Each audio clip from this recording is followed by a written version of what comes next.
ఈరోజు మనం 'the two goats' అనే ఒక చిన్న కథని చూద్దాం.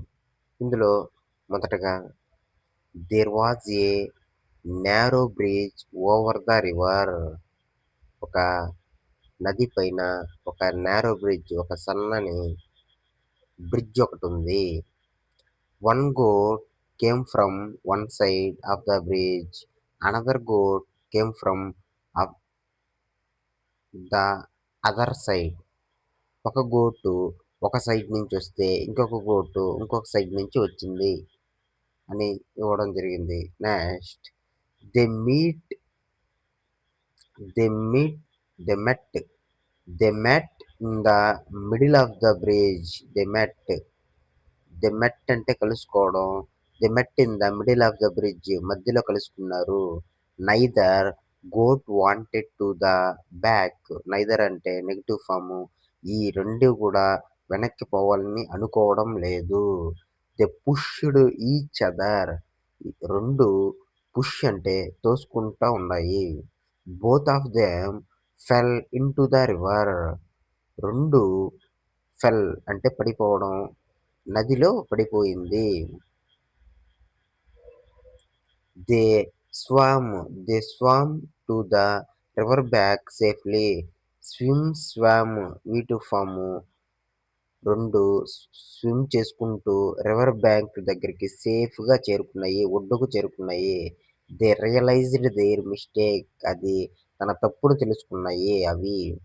అప్పుడు అవి ఏమనుకున్నాయంటే, they should not have fight. మనం ఎప్పుడూ ఫైట్ చేసుకోకూడదు. With each other. కలిసి మాట్లాడుకున్నాయి. They learned a good lesson. అవి ఒక మంచి లెసన్‌ని నేర్చుకున్నాయి అని ఈ స్టోరీ ద్వారా ఇవ్వడం జరిగింది. దీంట్లో మనం కథ ద్వారా నేర్చుకోవాల్సింది ఏమిటంటే, సబ్జెక్ట్ లేనప్పుడు మనం దేర్‌ను ఉపయోగించాలి. There was a narrow bridge over the river. River పైన, పైన ఉంటే దానిని ఓవర్‌గా ప్రిపోజిషన్‌గా ఉపయోగించారు. One goat came. కమ్ అంటే రావడం. కేమ్ అంటే వచ్చింది అనే అర్థంతో ఉపయోగించుకుంటాం. ఆ తర్వాత ఫ్రమ్ నుంచి, అనదర్ నుంచి ప్రిపోజిషన్‌గా ఉపయోగించడం జరిగింది. ఆ తర్వాత దే మెట్ అంటే కలుసుకోవడం. మీటింగ్ అనే ఫార్మ్స్ ఇది ఇక్కడ ఉపయోగించడం జరిగింది. Neither goat wanted to the back. నైదర్ అంటే ఇది నెగెటివ్ ఫాము. ఏది గాని వెనక్కి పోవాలని అనుకోవడం లేదు. They pushed each other. Both of them fell into the river. ఇంటూని నేను ఇన్ను మూవ్‌మెంట్ లేనప్పుడు ఉపయోగించాలి. ఇంటూని మూవ్‌మెంట్ ఉన్నప్పుడు ఉపయోగించాలి. ఈ 2 గోటు ఇక్కడి నుంచి కింద పడుతుంది కాబట్టి మూవ్‌మెంట్ ఉంటుంది కాబట్టి దీనిని ఇంటూగా ఉపయోగించడం జరుగుతుంది. ఆ తర్వాత స్వామ్ ఇవ్వడం జరిగింది.